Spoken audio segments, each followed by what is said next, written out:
My name's Eric Boehm, Curator of Aviation at the Intrepid Sea, Air and Space Museum. And today we are visiting our friends at the New England Air Museum in Windsor Locks, Connecticut. Take a look at a rather unique jet with Intrepid service experience, the Douglas F4D Skyray. A Navy requirement issued in 1947 was for a carrier-borne fleet protection fighter that could intercept enemy aircraft at an altitude of 50,000 feet within 5 minutes of detection. This was an ambitious requirement considering it was just 2 years after World War II ended. But aircraft designers made major advances during the last half of that war. German aerodynamicist Alexander Lippisch had immigrated to the United States. He worked on cutting-edge flying wing designs. Developing and refining these design theories even further was brilliant Douglas aircraft designer Ed Heinemann. Heinemann's contributions to aviation design fills volumes. It's easy to see where the Skyray got its name. Notice the resemblance to the manta ray.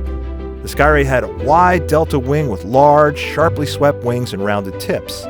The thick wing roots contained the air intakes for the single J57 turbojet engine, which also had an afterburner. Fuel was contained in both the wings and the deep fuselage. Extra fuel could be carried in an external tank under the wing.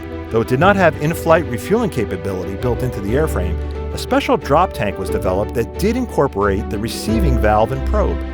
Leading edge slats were fitted for increased lift during takeoff and landing, while the trailing edge used elevons for pitch and roll control. For added lift, pitch trimmers were fitted inboard near the jet exhaust. They were locked upwards for takeoff and landing. The Skyray development was somewhat protracted, but the type went into operation with the Navy and Marine Corps in 1956. The aircraft performed just as it was designed to. It was a high-altitude fleet protection interceptor. It was fast, supersonic in level flight actually, and set many speed and time to climb records in its day.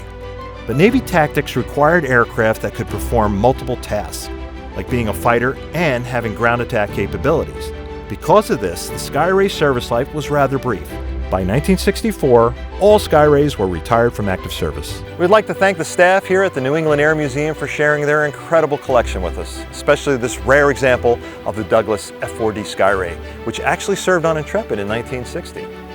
For more information about the New England Air Museum, visit neam.org. And for more behind-the-scenes videos, visit intrepidmuseum.org.